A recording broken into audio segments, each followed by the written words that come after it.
Hello, I'm Philip Stoughton. I'm at Inside Flextronics in Columbia, South Carolina. I'm joined by Mike Conway. Mike, thanks for sitting down to chat. Great, it's a pleasure to be here. Thank you. I wanted to talk to you just about the bigger picture in the US with respect to Flextronics. What's new? What's going on? How's the whole US situation developing? Well, actually, the U.S. situation is developing quite well right now. As you know, there's been a lot of reshoring coming back into the States with the rising wages in China and throughout Asia and the rest of the world. A lot of our local and regional customers are looking for their operations and our operations to be adjacent to each other and supporting them here in the region.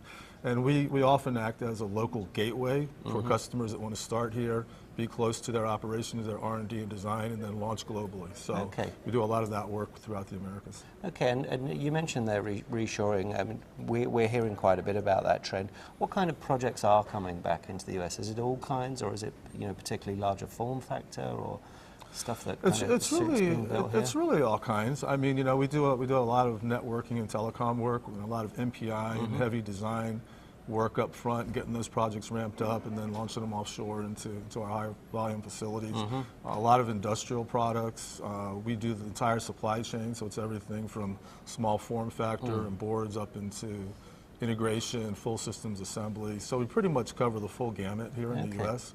And we have sites from the East Coast through the Central, through the West Coast that support the needs of all our customers. So it works out pretty well. And that's certainly, as you say, at the MPI point, at the gateway point, that's really important to them to get in locally where Absolutely, because we provide flexibility and communication. We're right there.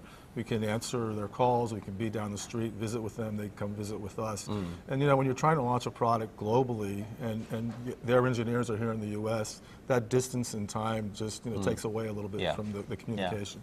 So we provide that support. Okay, and interestingly, when I look at reshoring from a European standpoint, for example, we're seeing more of that reshoring benefit.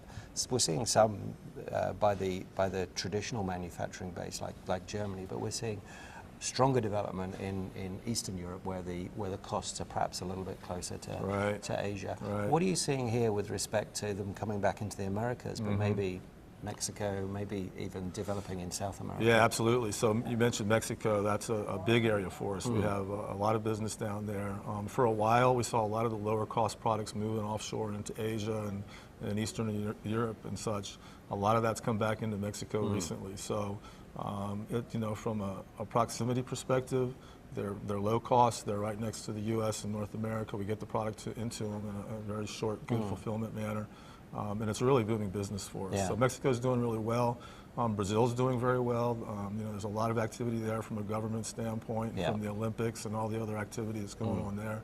So we're starting to ramp up in Brazil as well. So the whole region is doing quite well. Pretty well. And Mexico, in terms of being competitive, they seem to have done a good job of kind of allaying some of the fears they had about corruption, about issues like that were kind of holding them back and stopping them competing. Actually, I don't run into that very much these days with my customers and their customers. Mexico is well recognized as being a leading EMS and manufacturing hub within the Americas. And there's a great industry down there. If you go into Guadalajara, for example, in that whole region, even up into the border towns. Juarez is doing much better these days, right? And Monterrey and those areas. So we have a lot of capability. We do a lot of volume. Our customers are pretty pleased down there. And I expect that will continue to grow. And as wages rise in Asia. Wages are rising in Asia, and that gap comes down. And and you look at the lead time and the overall total cost of ownership for being in Latin America versus Asia, that gap's getting very close right now. Yeah, and it's understanding that broad cost rather than just the headline wage cost that's involved. Absolutely. Yeah. Fantastic. Well, Mike, thanks for your time. Great to chat to you. Great, thank you very much. Enjoy the next couple of days. Okay, thank you. Take care.